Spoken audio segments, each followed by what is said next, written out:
नमस्कार मेरे बच्चों, मैं सुधांशु आप सभी का इनोवेशन क्लासेस के एप्लीकेशन पर हार्दिक स्वागत एवं अभिनंदन करता हूं। और हम सभी लोग यहां पे पढ़ रहे हैं परसेंटेज, और परसेंटेज में मैं आपको पढ़ा रहा हूं आय व्यय पर आधारित प्रश्न। आय व्यय पर आधारित प्रश्नों में आज की कड़ी में हम लोग यहां पे पढ़ने वाले हैं। देखिए, आय व्यय पे मैंने 2 टाइप का सवाल कल की क्लास तक करवा लिया था, आय व्यय पर आधारित प्रश्न, और एक सवाल मेरा यहाँ पे रह गया था। उस सवाल को बताते हुए मैं आपको आगे लेकर के चलूंगा आय व्यय पे आधारित प्रश्नों में। चलिए शुरुआत करते हैं। यहाँ पे एक बार देख लेते हैं कौन कौन जुड़ा हमारे साथ। यार ये क्या है?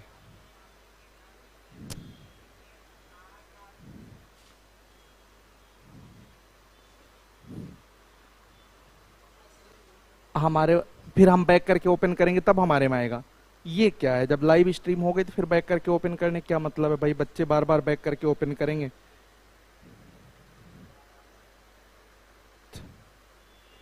चलिए भाई, सब लोग आ जाइए। Good evening, good evening, good evening, good evening all of you.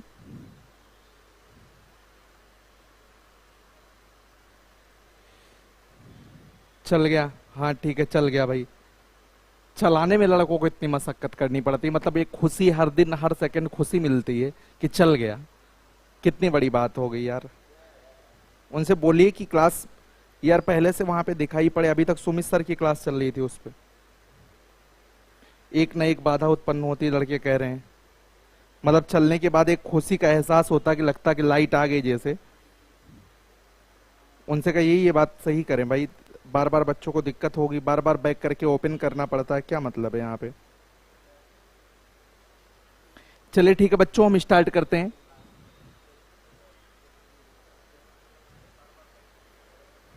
चल गए? चलिए ठीक है बच्चों, स्टार्ट करते हैं। ओके जी, आ गई, ठीक है। ओके, आय व्यय पे आधारित प्रश्न। पहला क्वेश्चन राम कुमार जी कल का जहां पे खत्म हुआ था वहीं से लगाइए, क्वेश्चन लगाइए। आय व्यय पे बच्चों कल मैंने आपको शेष वाले सवालों को पढ़ाना स्टार्ट किया था। शेष में कई सवाल मैंने बता दिया था और उसमें कुछ सवाल अच्छे बचे हुए थे। ये नहीं, ये नहीं, इसके पहले एक सवाल और बचा है सर, इसके पहले आपका एक सवाल और बचा है।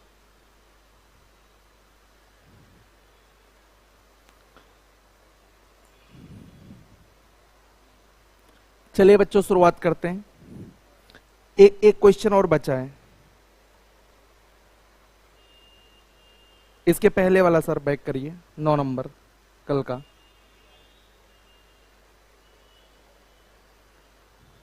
ठीक है बेटा, एक सवाल जो कल का था आपके सामने स्क्रीन पे आ रहा है। कल का एक सवाल और बचा था इसमें, शेष वाले में। शेष वाले में एक सवाल और हमारा बचा था। सवाल ये था कि एक व्यक्ति के पास कुछ धनराशि है। इसके पहले वाला क्वेश्चन लगाना, मैंने आपसे क्या कहा, ये नहीं लगाना था यार। एक व्यक्ति के पास कुछ धनराशि, उसका 20% वह किसी वस्तु को खरीदने में खर्च कर देता है, ये वाला सवाल लगाना है।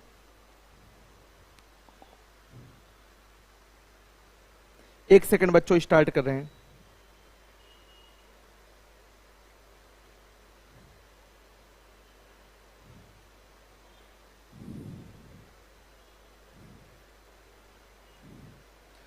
कोई बात नहीं सर, वैसे 5 मिनट बाद ही आप लोग ओपन किया करिए।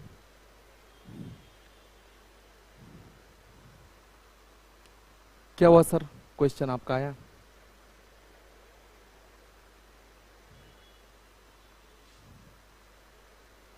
देखिए क्वेश्चन आपके सामने स्क्रीन पे आ रहा है, आप सभी लोग देख लीजिए। ये क्वेश्चन अभी नहीं, हाँ एक व्यक्ति के, हाँ ये बस सही है। देखो बेटा ये सवाल देखो, एक व्यक्ति के पास कुछ धनराशि है, उसने उस राशि का 20% एक वस्तु खरीदने में खर्च कर दिया, ये वाला सवाल था हम लोग का। ठीक है बेटा, चलिए। तो एक व्यक्ति के पास कुछ धनराशि है, उसने उस राशि का 20% एक वस्तु खरीदने में खर्च कर दिया। शेष का 5%, 50 नहीं है बच्चों, उसको 5 बनाइएगा, 5% परिवहन पर। इसके बाद उसने 120 रुपए दान कर दिया। तदनुसार यदि उसके पास 1400 रुपए शेष बचे हैं तो परिवहन पर कितने रुपए खर्च किया गया? ठीक है, तो सभी लोगों का स्वागत है। हम लोग स्टार्ट करते हैं। सवाल यह है कि एक व्यक्ति के पास कुछ धनराशि है, तो बेटा मैंने आपको यह समझाया था कि आप शेष वाले सवालों में टोटल अमाउंट को x मान लीजिए। अब x मानने के बाद इसमें कहा जा रहा है कि 20% एक वस्तु पे खर्च कर दिया और आगे शेष में से खर्चा करना है।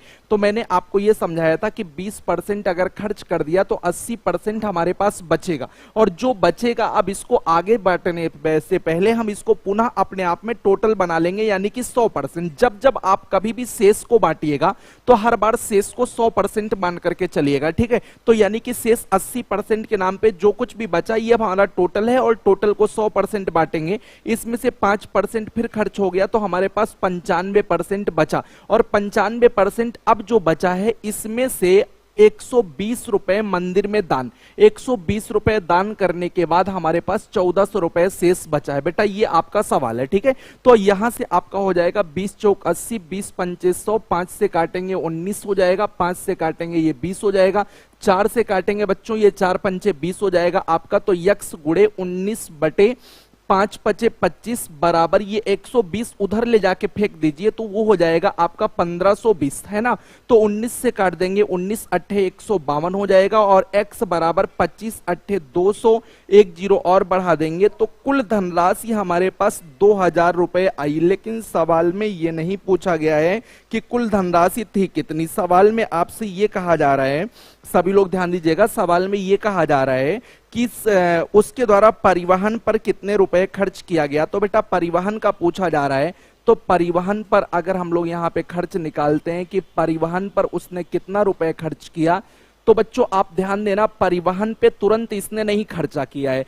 पहले जो 2000 रुपए थे उस 2000 रुपए में से इसने 20% की वस्तु खरीदी है, तो 80% जो बचा है उस बचे हुए का आप ध्यान देंगे बेटा, आपका 20% खर्च हो गया, उसमें से जो 80% बचा था उसमें से 80% जो भी बचा था उसका 5% परिवहन पे खर्चा किया, यानी कि आपका 4 जीरो कट जाएगा, 8 पंचे 40 दूना 80। तो परिवहन पर अगर खर्च की बात करें तो परिवहन पर इन्होंने कितने रुपए खर्च किया, तो आपका जवाब हो जाएगा कि परिवहन पर इन्होंने 80 रुपए का खर्चा किया है, ठीक है। तो 80 इज राइट आंसर, इसका आ जाएगा 80 आ जाएगा, ठीक है। जितने भी बच्चे हैं सब लोग ध्यान से देखेंगे, 80 आपका आंसर है, ठीक है। ओके ठीक है, बहुत बढ़िया वंदना, 80 रुपए आ जाएगा, ठीक है। आइए नेक्स्ट क्वेश्चन की तरफ चलते हैं, टाइप थोड़ा सा बदलते हैं, शेष वाले सारे सवाल मैंने लगभग बनवा दिए हैं आपसे। नेक्स्ट अगला क्वेश्चन सर लगाइए इसके बाद वाला।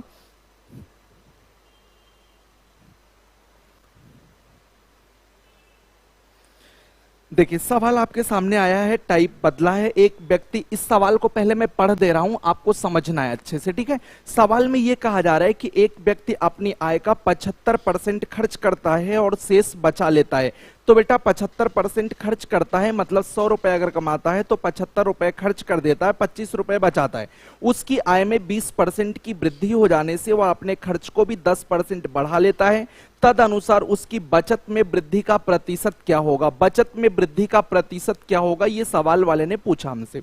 अब मैं आपको एक बात बताना चाहूंगा कि यहाँ पे उत्तर लास्ट में प्रतिशत में पूछा है और सारा डाटा आपका प्रतिशत में ही दिया है। जब ऐसा केस आ जाए बेटा कि जब सारा डाटा परसेंटेज में दे करके उत्तर भी परसेंटेज में पूछा जाए तो आप सवाल को कुछ भी मान के कर सकते हैं, यहाँ पे कोई भी बाउंडेशन आपके पास नहीं है। और खास तौर पे जब उत्तर प्रतिशत में पूछा जाए तो आप रेशियो बनाने की तुरंत कोशिश करिए। तो यहाँ पे कहा जा रहा है कि एक आदमी अपना 75% खर्च कर देता है। तो बच्चों 75% का मतलब क्या है, 75 माने 3/4, यानी कि बेटा अगर वो 4 रुपए कमाता है, अगर उसकी इनकम 4 रुपए है तो 4 का 75% वो 3 रुपए खर्च कर देता है। तो बचाएगा कितना, आप कहेंगे सर 1 बचाएगा। तो मैं देखो कैसे लिख रहा हूं, यहां पे मैं लिखता हूं उसकी इनकम।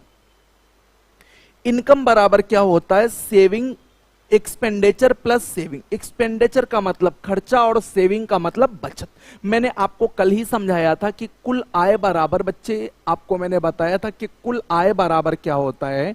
कुल आय बराबर क्या होता है कि हमने जितना खर्च किया एक्सपेंडिचर और प्लस यहां से हमारी सेविंग जो बचत है, उन दोनों के जोड़ के बराबर हमारी कुल कमाई होती है। यानी कि कुल कमाई जो होती है वो खर्च और बचत के जोड़ के बराबर होती है। तो बेटा अगर हम 4 रुपए कमाते हैं तो 4 रुपए इनकम अगर हमारी है तो इसका हम लोग 75% 3 रुपए खर्च कर देते हैं तो हमारे पास बचत कितनी बनेगी। तो आप कहेंगे सर 1 रुपए की बचत बनेगी, ठीक है। ये पूरा आपका कॉन्सेप्ट बन रहा है। अब हम हम इसको अपने अकॉर्डिंग डाटा को मान सकते हैं, अपनी कैलकुलेशन हमारी जिससे बेहतर रहे, तो हम अपनी कैलकुलेशन को बेहतर करने के लिए मान लेते हैं कि हमारी कमाई जो है वो 400 है, हमारा इनकम इसमें डबल जीरो बढ़ा देते हैं 300 है, और हमारी जो हमारी सेविंग है यानी कि जो हमारी बचत है वो 100 रुपए। ठीक है, आपका ये पूरा डाटा प्रिपेयर हो रहा है कि आप 3 रुपए, देखिए फिर से समझ लेते हैं कि 4 रुपए अगर कमाते थे तो 75% यानी कि 3 ये आपका खर्चा हो जाएगा।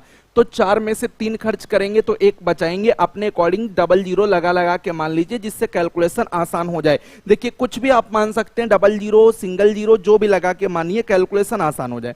अब पढ़िए, देखिए क्या लिखा है कि आय में 20% वृद्धि हो गई, तो कमाई में 20% सभी लोग आराम से निकाल लेते हैं। 20% इसका आ जाएगा 80 रुपए, तो 80 रुपए इसकी कमाई में वृद्धि हो रही है। ये वृद्धि का डाटा मैं उठा के लिख रहा हूं, वृद्धि का डाटा 80 रुपए इसकी कमाई बढ़ गई। अब कमाई जब 80 रुपए बढ़ गई तो आगे देखिए इसने क्या किया, जब कमाई 80 रुपए बढ़ गई तो वो खर्च भी 10% बढ़ा लिया। एक्सपेंडिचर यानी कि खर्चा 10% बोले तो बेटा 300 का 10% यानी कि 30 रुपए बढ़ा दिया। अब देखिए आपको ये बात समझनी है कि हमारी टोटल कमाई जो होगी वो हमारे खर्च, हिंदी में भी मैं लिख देता हूं, ये खर्च है और ये है हमारा बचत।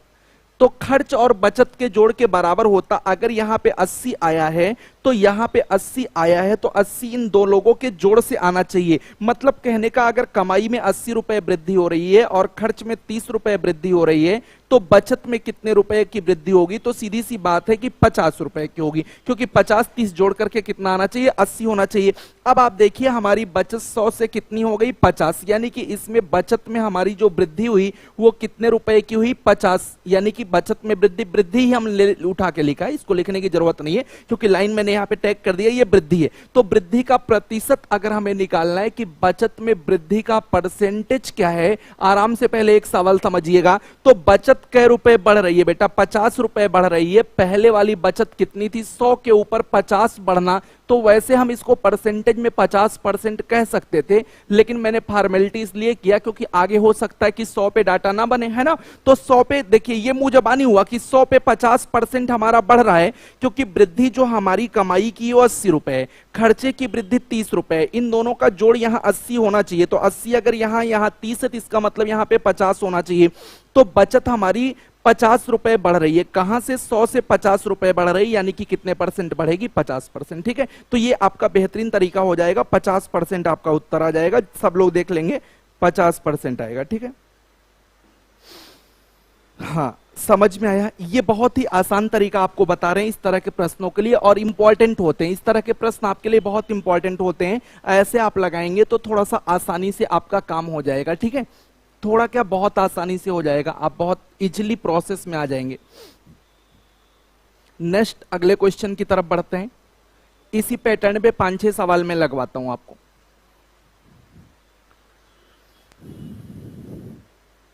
देखिए अगला सवाल आपके सामने बोर्ड पे आ रहा है।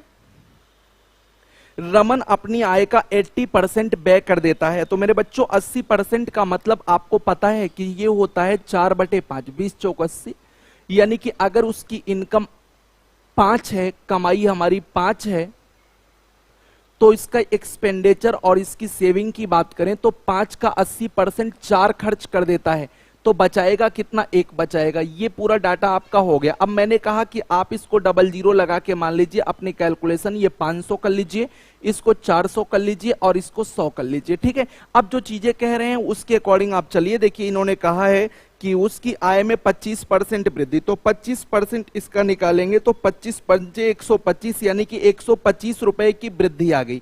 ये वृद्धि हम लिख रहे हैं 125 रुपए हो गई, कमाई 125 रुपए हो गई। उसके बाद लिखा है व्यय में 10% वृद्धि होती है, तो खर्चे में 10% की वृद्धि अगर हम करें तो 400 का 10% 40 रुपए हो गया। अब देखिए यहाँ पे 125 है, यहाँ पे 40 है, तो यहाँ पे क्या होना चाहिए, 125 में से 40 आप निकाल दीजिए, तो यहाँ पे आपका होना चाहिए 85 होना चाहिए। ठीक है, 5, 12 में से 4 चला जाएगा 8। अब आप देखिए यहां से 100 से 85 रुपए, इसमें जो इसकी बचत है वो 85 रुपए बढ़ रही है, यानी कि 100 पे 85 बढ़ रही है। तो बचत में वृद्धि का परसेंटेज अगर आप देखें तो तो बचत 85 रुपए बढ़ रहा है, कहां से? 100 से। मुंह उत्तर हो जाना चाहिए था, इसका आंसर होना चाहिए था कितना परसेंट? 85। तो 85 इसका राइट आंसर हो जाएगा। ठीक है, 85% डी वाला ऑप्शन। अब तो समझ में आ रहा होगा, मुंह जबानी वर्बली आप सॉल्व करिए, है ना। इतना मैं समझा रहा हूं, टाइम लग रहा है, लेकिन आप इसको वर्बली सॉल्व कर सकते हैं, आपको कुछ करने की जरूरत है ही नहीं। मुंह जबानी बेटा, मुंह जबानी, क्योंकि हम यहां पे 80% बराबर समझ गए कि 4/5 ये मेन मान होता है। ये आय, आय का 80% 4 खर्च किया, 5 कमाया, 4 खर्च किया, बचाया 1, ऐसे लिख दो। ये 500 लिख दो, ये 400 लिख दो, ये 100 लिख दो। ठीक है, अब यहां से इन्होंने कहा कि ये 25% बढ़ गया, यानी कि 25% के नाम पे 125 ये बढ़ा, वृद्धि देखो।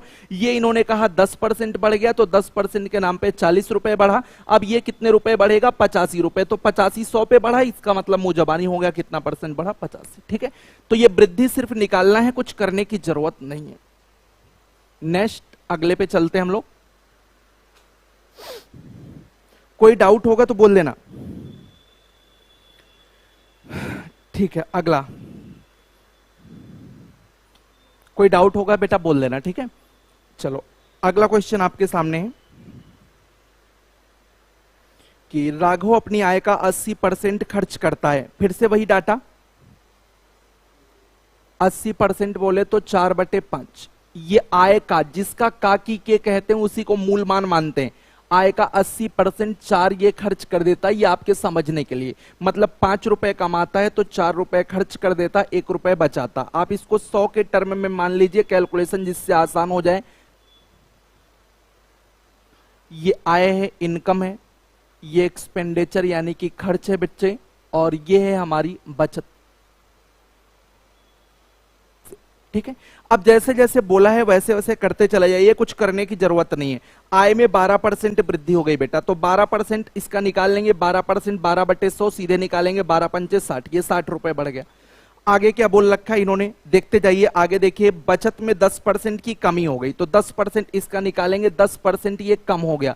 10% देखिए कम हो गया, तो मतलब ये -10 हो गया। अगर यहाँ -10 है तो देखिए कितना यहाँ पे बेटा, ध्यान से देखना, यहाँ पे कौन सा डाटा रहे जिससे 10 घटाने पे 60 आ जाए। तो कहेंगे आप सर ये 70 रहना चाहिए, क्योंकि 70 में से जब आप 10 घटाएंगे तभी तो जाकर के रिजल्ट 60 आएगा। तो यहाँ 60 अगर आ रहा है 10 घटाने के बाद, इसका मतलब यहाँ 70 है, तो 70 रुपए की वृद्धि आ रही है। तो 70 रुपए की वृद्धि किस में आ रही? खर्च में। तो खर्च में वृद्धि का प्रतिशत अगर हम निकालें तो खर्च 70 रुपए बढ़ रहा है। कहां से बढ़ रहा है बेटा? 400 से, और गुणे में क्या कर देंगे? 100। ये हो जाएगा 2 दूना 4, ये हो जाएगा 35, और ये हो जाएगा 17.5। तो खर्च में वृद्धि का परसेंटेज 17.5, 17.5। 12.5 कैसे आप लोग कह रहे हैं?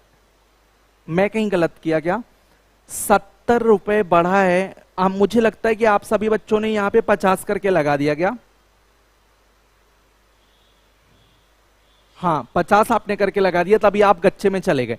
आपको बात समझनी चाहिए थी। देखिए यहां पे बचत बढ़ नहीं रही है, पहले बात को समझिए, पढ़िए लिखिए तब लगाइए। बचत में 10% की कमी हो जाती है, तो बचत में 10% की कमी बेटा, 10% ये कमी है, कमी का मतलब निगेटिव होगा। ठीक है, बढ़ नहीं रहा है। तो यहां पे 60 आया, किसी में से 10 घटाने पे, इसका मतलब ये 70 रुपए बढ़ा होगा। कौन 70 रुपए बढ़ा होगा? खर्चा। तो 70 रुपए बढ़ा कहां से? 400 के ऊपर। तो 400 पे 70 रुपए अगर है तो परसेंटेज निकाल लेंगे, 70/400 गुणे 100, यानी कि 17.5%। ठीक है ना, बढ़िया समझ में आ रहा है? बोलिए बोलिए, आप लोग उल्टा कर गए, इसलिए तो ये सवाल मैंने रखा था। रत्नेश फिर से मैंने बता दिया। बच्चे यहाँ पे 10% कमी हो रही है, तो कमी को आप नेगेटिव से दिखाओगे बेटा। तो कमी अगर नेगेटिव से दिखा रहे हो, यहाँ पे 60 आ रहा है, तो किस में से 10 घटाओगे? यहाँ 60 आएगा, तो आप कहोगे सर 70 में से घटाएंगे, यानी कि हमारा जो खर्चा है वो 70 रुपए बढ़ रहा है। अब 70 रुपए जो बढ़ रहा है उसको परसेंटेज में कैलकुलेट करना है। 70 रुपए बढ़ रहा है 400 पे, यानी कि 400 के ऊपर 70 कितना प्रतिशत मान रखता है? तो 70 की वृद्धि हो रही है 400 पे, तो 70/400 गुणे 100 कर देंगे बेटे, ये 17.5% आ जाएगा। ठीक है, कमी अगर होती है तो निगेटिव साइन का प्रयोग करोगे ना। ये बात तो आपने ध्यान ही नहीं रखा, अब मैं क्या करूं, आपको ध्यान तो रखना ही पड़ेगा।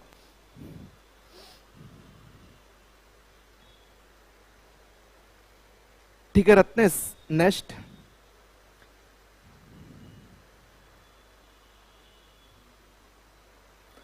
अगला क्वेश्चन आपके सामने बोर्ड पे है कि मोनिका अपनी आय का 72% खर्च करती है। तो मोनिका 72% खर्च करती है, फिर लिखा है कि उसकी आय में 20% की वृद्धि होती है और बचत में 15% की वृद्धि होती है, उसके खर्च में कितने प्रतिशत वृद्धि हुई। तो ये तो भैया आपको लगाना पड़ेगा, बहुत आराम से सवाल लग जाएगा।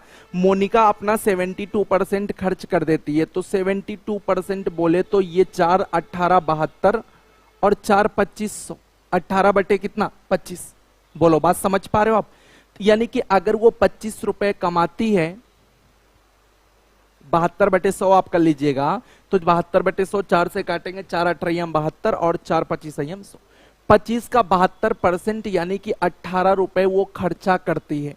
तो अगर वो 25 रुपए कमाती है, इनकम उसका 25 है, तो बराबर इसका जो एक्सपेंडिचर है, खर्चा है, वो 18 है, और प्लस जो सेविंग होगी 18 7 25, ये 7 हो गया। डाटा अपने अकॉर्डिंग आप बना लीजिए, जो भी मन करे वो आप मान लीजिए, ये आपके ऊपर डिपेंड करता है, ठीक है। अब देखिए सवाल में क्या कहा जा रहा है, कहा जा रहा है कि उसकी बचत उसकी आय में 20% की वृद्धि होती है। बेटा इसको 250 मान लेते हैं, इसको 180 मान लेते हैं, एक एक जीरो बढ़ाते हैं, ये तो अपने ऊपर है ना, जिससे हमारा कॉन्सेप्ट आराम से हो जाए।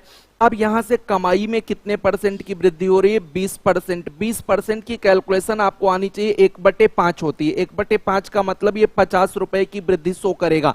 अगला आप देखिए लिखा हुआ है कि उसके बचत में 15% की वृद्धि हो जाती है। तो बचत में 15% की वृद्धि, 15% बोले तो 3/20, क्योंकि 5 या 15 5 20 20 नमा 180 9 त्रिक 27।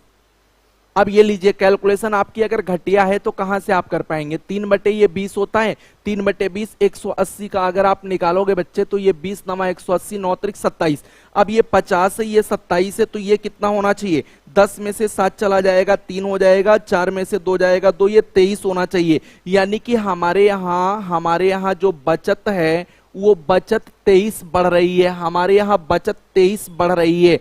23 70 का कितना परसेंट है यही पता करना है। तो बचत में वृद्धि का प्रतिशत सवाल वाले ने पूछा है, तो बचत हमारे यहाँ 23 बढ़ रही है, कहां पे 70 पे गुणे में हो जाएगा 100 बच्चे, और ये हो जाएगा 230/7 हो जाएगा, 7 त्रिक 21 हो जाएगा, 2 23 हो जाएगा बेटा, और 2 से 20 हो जाएगा, 7 दूनी 14 6 20 7 8 56 4 60 7 5 35, 32.85% समथिंग आएगा। यानी कि आपका कौन सा ऑप्शन हो जाएगा, आपका ऑप्शन हो जाएगा, कोई नहीं, अरे ये कोई ऑप्शन नहीं मैच कर रहा, सवाल उल्टा लगा दिए तो कहां से मैच करेगा, उल्टा लगा दिए, उल्टा लगा दिए, डोंट वरी सीधा कर देते हैं। यार 15% बचत में वृद्धि हुई थी, सॉरी पढ़े नहीं, sorry sorry, yes yes Ajay, बचत में वृद्धि है, मैंने इस बात को पढ़ा नहीं, बचत में 15% वृद्धि है। तो बचत का 15% अगर आप निकालेंगे तो ये 15% की वृद्धि अगर देखिए तो 17 का 15% बचत में, सॉरी 70 का, ये 2 से काट देंगे, 7 त्रिक 21/2, 21/2 का मतलब ये हो जाएगा 10.5 की वृद्धि। तो ये 10.5 की वृद्धि हो जाएगी, और यहां पे अब कितना रहना चाहिए, अगर ये 10.5 है तो 50.0 में से 10.5 घटाएंगे, 10 में से 5 जाएगा 5, और ये आ जाएगा 39.5। अब इसका परसेंटेज देखिए, खर्च में वृद्धि, खर्च में वृद्धि का परसेंटेज निकालना है। तो खर्च हमारा कितना बढ़ा, 39.5 बढ़ा, 180 के ऊपर गुणे में क्या कर देंगे, ये हमारे पास आ जाएगा बच्चों, 9 से कटेगा, 9 3 12 5 17 नहीं कटेगा, और 5 से कटेगा, 2 से कटेगा, 2 9 18 2 5 10, और ये हो जाएगा 9 से तो कटेगा नहीं, 9 चौक 36 3 39 हो जाएगा, गुणा करो, 5 5 25 हो जाएगा, 5 9 45 2 47 हो जाएगा, और 5 3 15 4 19 हो जाएगा, एक अंक पे 10/9, ये हो जाएगा हमारे पास 9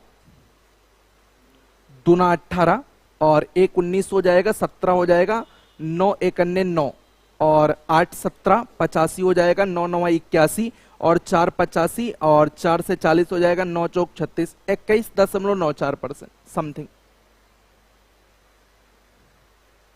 यानी कि सी वाला ऑप्शन आएगा, सी वाला आएगा। आप लोग का 20.8 कैसे आ रहा है? 20.8 आने का कोई तर्क तो नहीं मुझे समझ में आ रहा है। 39.5 की वृद्धि हो रही है 180 पे, तो 39.5 बटे 180 गुणे 100 कर दीजिए, इसी से आना चाहिए। 21.94 आएगा। एक बार कमेंट करिए।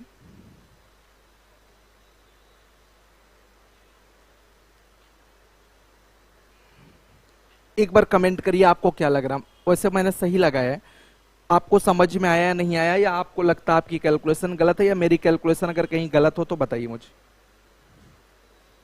सी वाला ही सही है, एस।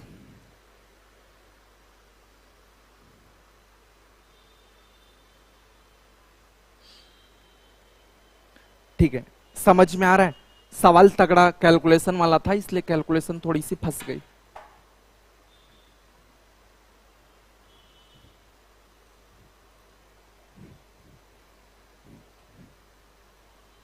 नेक्स्ट क्वेश्चन आपके सामने बोर्ड पे है। सॉरी, कानून बचाए रहना भाई।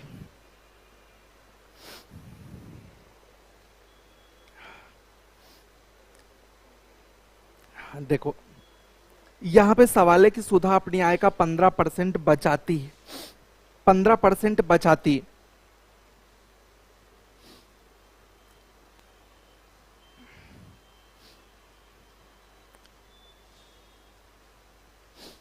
तीन बटे 20, मतलब अगर वो 20 कमाती है तो इसका 15% ये 3 बचाती है,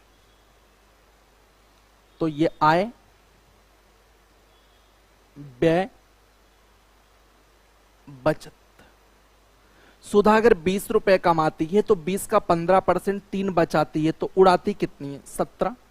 अब इसको लेट कर लीजिए अपने अकॉर्डिंग, एक एक जीरो बढ़ा करके। ये 200 ले लीजिए, ये 170 ले लीजिए, और ये 30 ले लीजिए। अब आपका डाटा जो बोला है उसको करते चले जाइए। बोला है कि उसका व्यय 20% बढ़ता, भैया आराम से करिएगा, 20% बढ़ता है। 20% बोले तो 1/5, 1/5 निकाल लीजिए, तो 5 या 15 2 17, 34 रुपए बढ़ता। ये 34 रुपए बढ़ गया।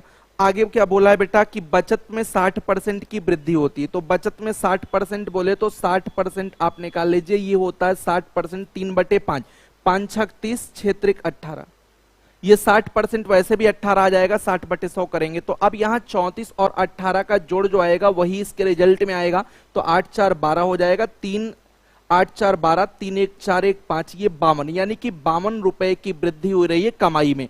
तो 52 रुपए की जो वृद्धि हो रही है वो कितने परसेंट है? एकदम सिंपल था, आराम से निकाल लीजिए कि आय में वृद्धि का परसेंटेज, एकदम सिंपल सा है। देखिए 52 रुपए 200 पे, तो 100 पे कितना आएगा? 26 मुजबानी, ऐसे भी कैलकुलेट कर लेना चाहिए क्योंकि प्रतिशत प्रत्येक 100 पे निकलता है ना। तो यहाँ पे 52 रुपए की वृद्धि हो रही है, तो कमाई 52 रुपए बढ़ रही है, 200 के ऊपर 52 रुपए मींस आपका 26% आएगा। वैसे भी आपका दिमाग थोड़ा तगड़ा होना चाहिए कि प्रत्येक 100 पे आप कैलकुलेशन कर रहे होते हैं, तो 52 रुपए हमारी कमाई बढ़ रही है, 200 पे 52 रुपए की वृद्धि हो रही है बच्चों। तो 52 रुपए अगर 200 पे है तो 100 पे कितना आएगा? 26%। तो हमारा उत्तर कितना आएगा? 26%। तो आप सभी का 26% यहाँ पे उत्तर आना चाहिए, 26। वेरी गुड, बहुत अच्छे सब लोग, बहुत बढ़िया।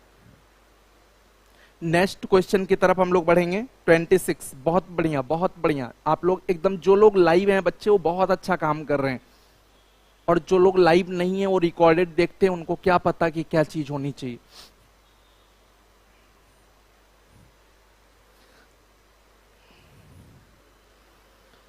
जल्दी हमारा लेखपाल का बैच आने वाला है 7 सितंबर से। आप लोग के जो दोस्त होंगे लेखपाल, पुलिस, यूपी SSSC, एक में कंबाइंड बैच आ रहा है, तीनों परीक्षाओं के लिए सिलेबस कवर किया जाएगा उसमें। 7 सितंबर से बैच स्टार्ट होने वाला है, बहुत जल्दी ही। आप लोग के जो दोस्त होंगे, आपके भाई बहन होंगे, उनको भी आप बताइएगा अगर आपको अच्छा लगता है, आप संतुष्ट है हमारी क्लासेस से, सारे टीचरों से, तो ठीक है।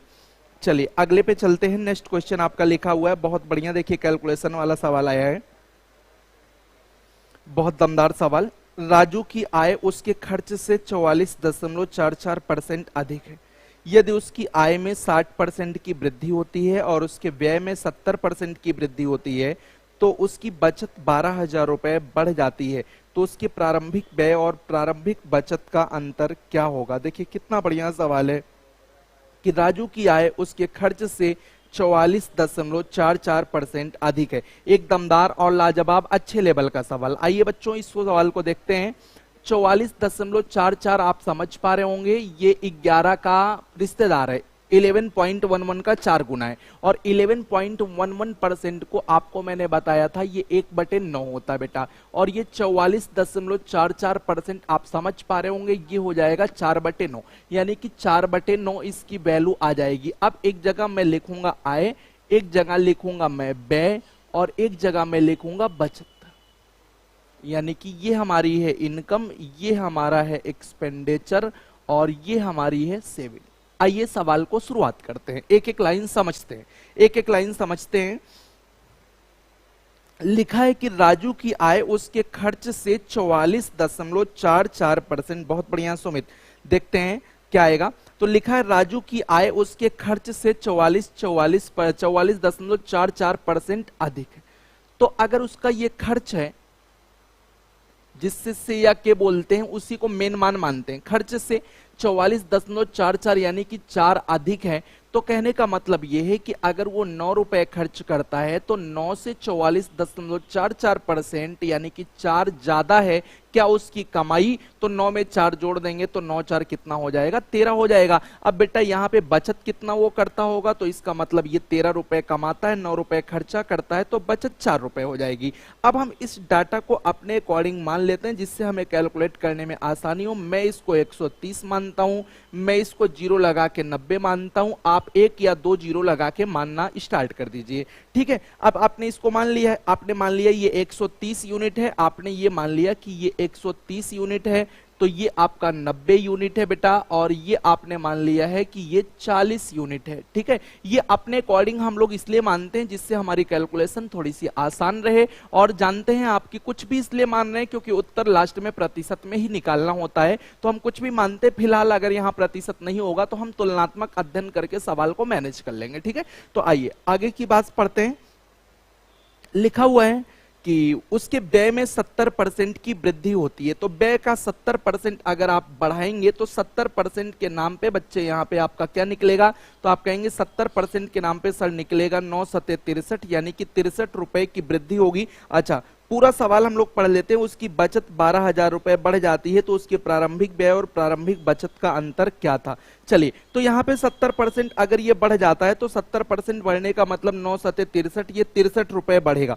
और फिर बोलते हैं कि उसके आय में एक लाइन ऊपर लिखा है उसकी आय में 60% वृद्धि होती है, तो 60% बोले तो 13 छक 78, यानी कि यहाँ 78 रुपए की वृद्धि होगी। तो 63 यहाँ है, यहाँ 78 है, तो यहाँ कितना होगा, 8 में से 3 चला जाएगा 5, और 7 में से 6 चला जाएगा 1, यहाँ पे 15 यूनिट की वृद्धि होगी। अब सवाल को पढ़ते हैं। उसकी बचत 12,000 रुपए बढ़ जाती है, तो 12,000 रुपए बढ़ जाती है, क्या बढ़ जाती है, बचत, और बचत है कितना वृद्धि में, बचत हमारी वृद्धि में 15 यूनिट है, और 15 यूनिट जो बचत बढ़ रही है वो किसके बराबर है, तो आप कहेंगे सर ये 12,000 रुपए के बराबर है। जो बचत की 15 यूनिट बढ़ रही है वो 12,000 के बराबर है बेटा। तो 1 यूनिट की वैल्यू अगर आप निकालेंगे तो 1 यूनिट हो जाएगा 15 8 120, यानी कि 800 हो जाएगा। अब सवाल को पढ़ते हैं, फाइनल करते हैं। लिखा है उसके प्रारंभिक व्यय और प्रारंभिक बचत का अंतर क्या होगा, तो प्रारंभिक व्यय और प्रारंभिक बचत इन दोनों का अंतर अगर आप देखें तो ये 50 यूनिट का हो रहा है, क्योंकि सवाल हमने इसी को मान के लगाया है,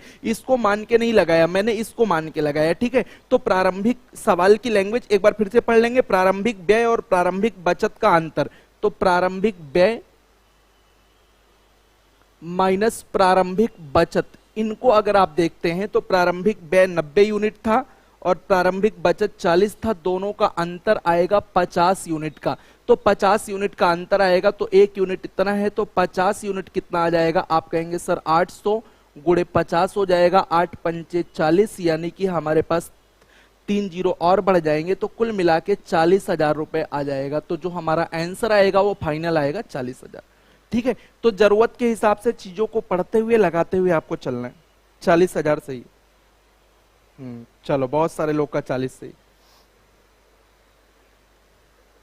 एक बार फिर से बता दें, जल्दी से देख लेते हैं कि अगर वो 9 रुपए खर्च करता है, क्योंकि उसकी आय जो है उसके खर्च से इतना परसेंट ज्यादा है, तो 9 खर्च करता है, इसका 44.44 4 ज्यादा है यानी कि 13 रुपए है, तो बचत 4 हो जाएगा। 130 90 40 माना, ये 60% 78 बढ़ के हुआ, ये 70% 63 बढ़ के हुआ, ये 15 बढ़ेगा, और जो 15 यूनिट बढ़ रहा है बचत का वो सवाल में दिया है कि 12,000 रुपए है, तो 1 यूनिट हमारा 800 हो जाएगा। बोलता है कि प्रारंभिक व्यय और प्रारंभिक बचत में अंतर, तो प्रारंभिक व्यय हम लोगों ने ये माना है, प्रारंभिक बचत हमारा ये है, दोनों में अंतर हमारा 50 यूनिट का है। तो डायरेक्ट यहां पे आप सीधे 50 का गुणा करके आंसर निकाल सकते थे। 8 पंचे 40 का मतलब 40,000 हो जाता। इतना बकवास नहीं लिखना है, लेकिन आप नोट्स बना रहे हैं इसलिए मैं आपको सही तरीके से समझा रहा हूं, ठीक है। चलिए नेक्स्ट अगले पे चलते हैं। बहुत ही अच्छे लेवल का सवाल, दमदार और बेहतरीन सवाल,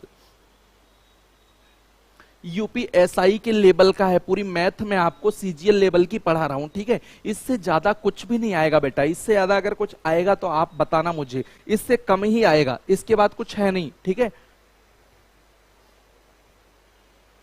चलिए बच्चों अगला सवाल देख लीजिए। लिखा है कि साहिल अपनी आय का 87.5% खर्च कर देता है। उसकी आय में 11 से ही 1/9% वृद्धि होती है, व्यय में 14.28% वृद्धि होती है। उसकी वर्तमान बचत का प्रतिशत, यहां पे बचत में वृद्धि का प्रतिशत नहीं पूछ रहा है, यहां पे ध्यान दीजिएगा, उसकी वर्तमान बचत का प्रतिशत पूछा जा रहा है। बचत के प्रतिशत का क्या मतलब है कि जो वो बचा रहा है मौके पे, वो उसकी आय का कितना प्रतिशत है। देखिए बचत में वृद्धि नहीं पूछ रहा है, बचत का प्रतिशत पूछा जा रहा है। तो बचत का प्रतिशत का मतलब ये पूछा जा रहा है, पहले लैंग्वेज समझ लीजिए कि जो मौके पे वो बचाता है, वो बची हुई आय, टोटल आय का कितना परसेंट है, ये बचत का प्रतिशत है।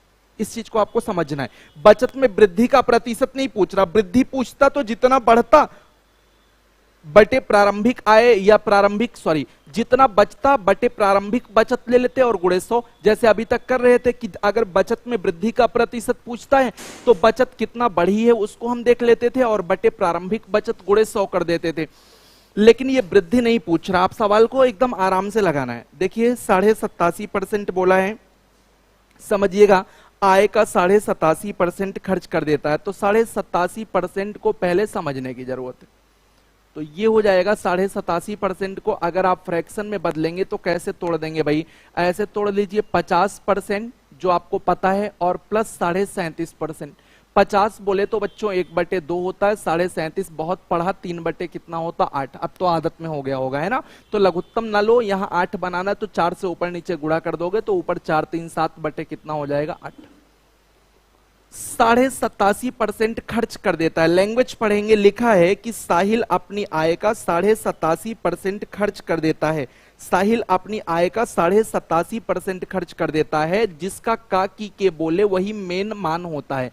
इसका 87.5% यानी कि 7 रुपए वो खर्च कर देता है। तो हम यहां पे डाटा बनाएंगे, आय, व्यय और बचत का, ठीक है। तो अगर उसकी आय हमारे यहां 8 रुपए है तो आय का 87.5 यानी कि 7 खर्च कर देगा, तो बचाएगा कितना 1।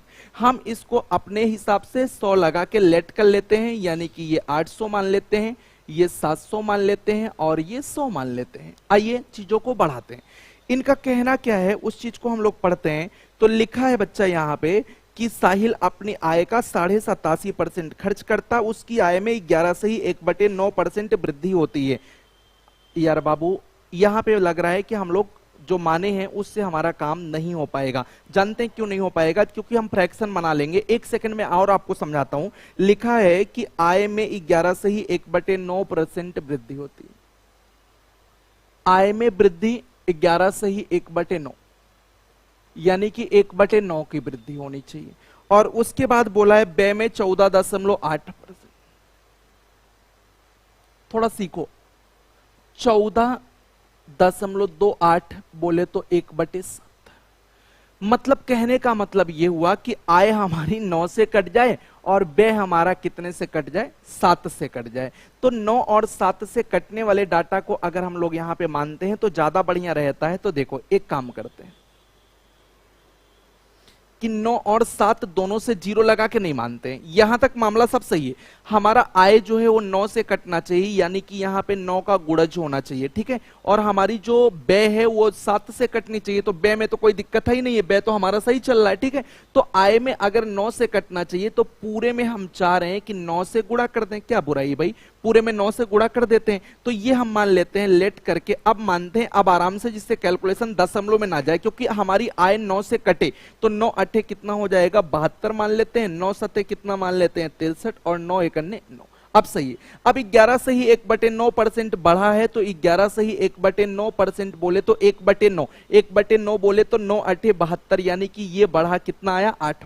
अब तो आराम से हो गया ना, 1/9, 9 से काटेंगे 8 बढ़ा। अच्छा 8 बढ़ करके कितना हुआ, यहां पे वृद्धि के बाद निकालिए, क्योंकि बचत में आपका बचत का प्रतिशत पूछा है, वृद्धि नहीं पूछा है। अगर ये वृद्धि पूछता तो हम सीधे वृद्धि लिख के काम हटा देते, लेकिन पूछा है नई बचत का प्रतिशत। तो 8 बढ़ा, यानी कि ये बढ़ करके 80 हो गया, ठीक है। ये बढ़ करके वृद्धि के बाद है, ये वृद्धि नहीं है बल्कि वृद्धि के बाद है। मैं यहां पे वृद्धि अब की बार नहीं लिख रहा हूं, वृद्धि के बाद लिख रहा हूं, ठीक है। और ये आपका कितना 14.28 माने 1/7 बढ़ा, तो 1/7 का मतलब 14.28 का मतलब 1/7, और 7 9 63, 9 बढ़ा, 63 में 9 जोड़ देंगे तो 9 3 12, ये वृद्धि के बाद 72 हो गया। अब ये 80 हो गया, ये 72 हो गया, तो जाहिर सी बात है कि यहां पे जो होना चाहिए वो 8 होना चाहिए। बोले भाई यहां पे कितना होना चाहिए, 8 होना चाहिए। तो अगर यहां पे 8 होना चाहिए, तो अब हम यहां पे देख रहे हैं कि इसकी बचत बढ़ी नहीं बल्कि क्या हो रही है, घटी है, ठीक है। बहरहाल घटी है तो इससे कोई मतलब हमें नहीं देखना है। हाँ एक बात आपको और मैं समझाता चलूं, देखिए 11 से 1/9 का मतलब ये हमारा बढ़ करके हो गया 1/9 का मतलब 9 अठे 72, 8 बढ़ा ये 80 हो गया, ठीक है। 14.28% का मतलब 1/7 बढ़ा, तो 7 9 63, ये 9 बढ़ के कितना हो गया 72 हो गया। अब अगर ये 80 है ये 72 है बच्चों, तो 80 में से 72 को अगर आप निकाल लेंगे तो हमारा जो बचत आएगा वो कितना आएगा 8 आएगा। लेकिन सवाल में पूछा जा रहा है कि नई वाली जो बचत है वो हमारी आय का कितना परसेंट है, क्योंकि सवाल की लास्ट लाइन आप पढ़िए तो सवाल की लास्ट लाइन में लिखा है कि उसकी बचत का प्रतिशत क्या होगा। तो बचत का प्रतिशत, वर्तमान बचत का प्रतिशत, सवाल थोड़ा सा वृद्धि का ना पूछ के बचत का प्रतिशत ही पूछ लिया। तो वर्तमान बचत का परसेंटेज, तो वर्तमान की बचत 8 है, वर्तमान की बचत 8 है, कहां से 80 से, यानी कि 80 रुपए में से 8 रुपए हम बचा रहे हैं। बचत का प्रतिशत का मतलब आप जो 8 रुपए बचा रहे हैं वो आपकी कमाई का कितना परसेंट है। तो लीजिए काम खत्म हो गया, 8 से काट दिया 10, यानी कि हमारी जो वर्तमान बचत का परसेंटेज है वो कितना परसेंट है 10। बहुत ही अच्छे लेवल का सवाल है। कैलकुलेशन मैंने दशमलव नहीं बनने दिया है, बड़ी मेहनत लगाई है आपके लिए, क्योंकि 1/9 निकालने के लिए ये डाटा 9 से कटना चाहिए था, तो मैंने 9 से गुणा करके ही पूरे में मान लिया। 9 अठे 72, ये तो 7 से कटना चाहिए तो 7 था ही, कोई दिक्कत ही नहीं, 9 7 63 ये हो गया। ये 11 से 1/9 यानी कि 9 अठे 72, 8 बढ़ के 80 हुआ, ये 7 बढ़ के 72 हुआ, तो 80 में से 72 निकालिए, ये आपका 8 हो जाएगा, यानी कि वर्तमान बचत 8 है। तो पूछ रहा वर्तमान बचत का परसेंटेज क्या है, मतलब जो वर्तमान में हम बचा रहे हैं वो हम अपनी कमाई का कितना परसेंट बचा रहे हैं। तो वर्तमान में 8 रुपए बचा रहे हैं, वर्तमान में हमारी कमाई 80 रुपए है, तो 8 रुपए 80 रुपए का कितना परसेंट है। तो हमने निकाला यहां पे कितने परसेंट है 10% है, ठीक है। तो 10% ये आ जाएगा, बहुत सारे बच्चों का आया भी है, ये 10% हमारा आंसर आएगा, ठीक है। बोलो एक बार कमेंट कर दो इस सवाल के बाद आपका क्या विचार है, समझ में आया या नहीं आया। एक बार अपने भावनाओं को प्रस्तुत करें, आप जल्दी से प्रस्तुत करिए अपनी भावनाओं को।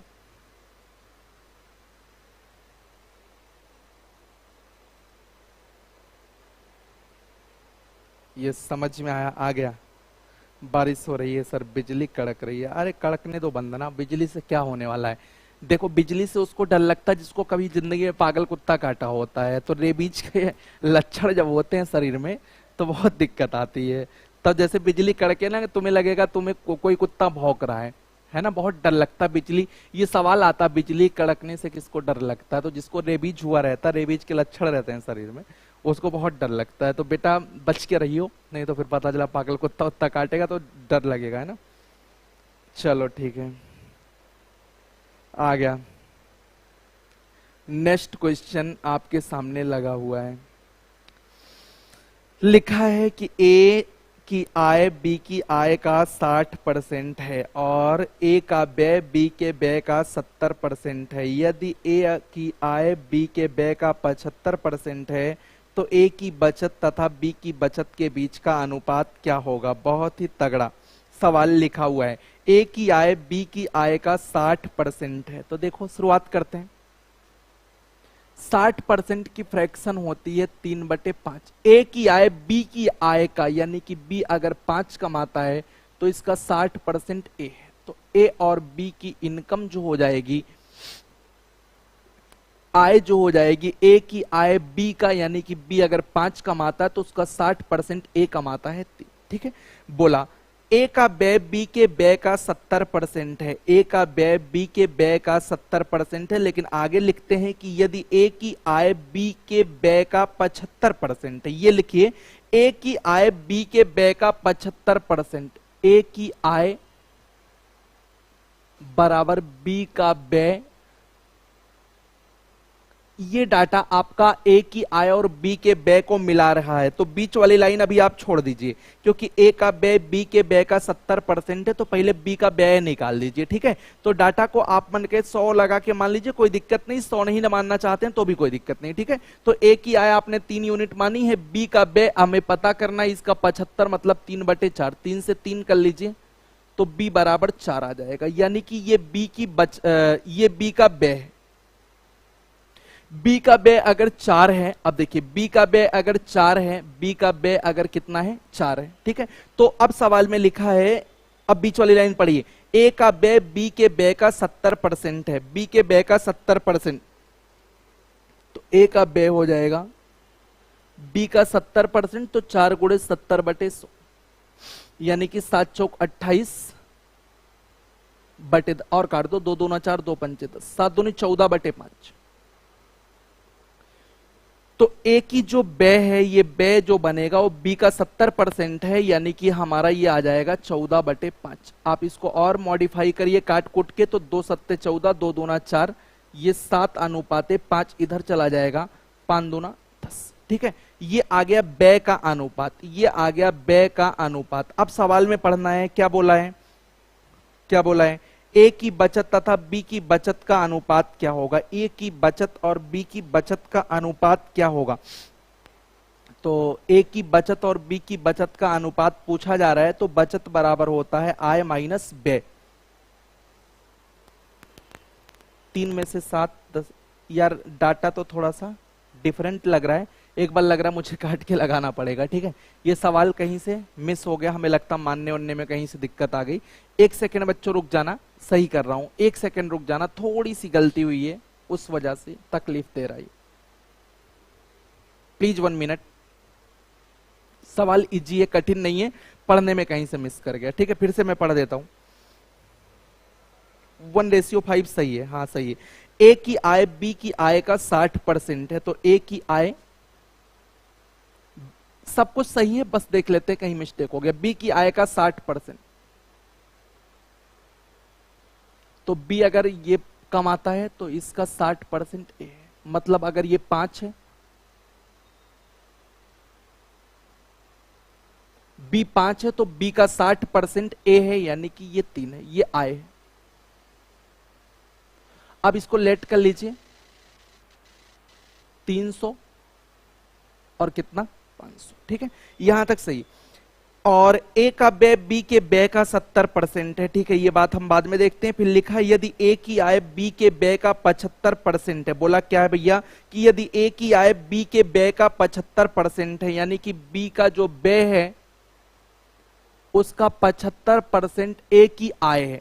ए की इनकम हमारी 300 हम लोगों ने माना है, तो यहां से हो जाएगा 25 तिया 75, 25 चौका 100, 3 से काट देंगे, ये 100 आ जाएगा।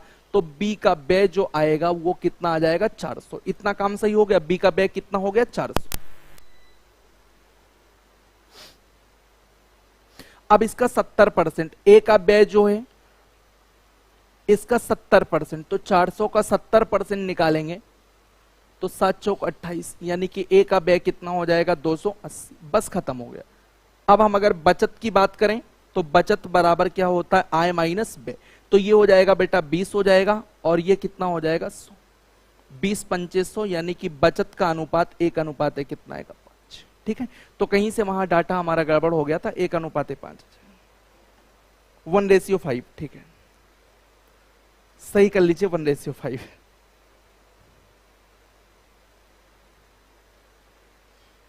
कहीं पे वहां पे कैलकुलेशन गड़बड़ी हो गई थी, है ना।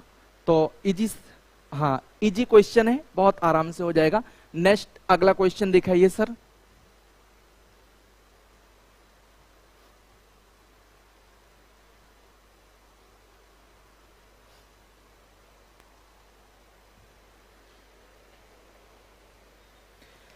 ये देखिए बहुत ही आसान सा सवाल है। ए और बी के वेतनों का योग 43,000 रुपए है, यानी कि ए और बी मिलकर के 43,000 रुपए कमाते हैं। इंपॉर्टेंट एंड इजी, इंपॉर्टेंट भी है बेटा। ए और बी 43,000 कमाते, ए अपने वेतन का 95 और बी अपने वेतन का 80 खर्च करता, बचत बराबर है। तो बेटा ए अगर 95 खर्च करता है तो ए बचाएगा 5%, और बी अगर 80 खर्च करता है तो बी बचाएगा 20%। सवाल खत्म। परसेंट से परसेंट 5 चौक 20, यानी कि ए और बी का जो रेशियो आया वो आया 4/1। तो ए और बी का रेशियो 4/1, यानी कि 4 और 1 के अनुपात में इनकी कमाई हुई। तो 4-1 मिला करके अगर दोनों को देखें तो 5 यूनिट होता है, और 5 यूनिट दोनों मिला के 43,000 रुपए कमाते हैं। तो 1 यूनिट की वैल्यू अगर आप निकालेंगे तो 5×8 40, 3 43, 5 6 30, 8600 आ जाएगा। क्या पूछा है सवाल में, क्या पूछा है कि ए का वेतन क्या है, तो ए का 4 यूनिट पे है तो 4 गुणे 1 यूनिट 8600 है, तो 8600 से गुणा कर दीजिए। 4 6 24, 4 8 32 और 2 34, 34,400। वेरी इजी क्वेश्चन, कुछ करना नहीं। 34,400। सुमित यादव, बहुत बढ़िया बेटा। ठीक है, इजी है ना, बहुत इजी है, मोस्ट इजी क्वेश्चन, कुछ है नहीं इसमें।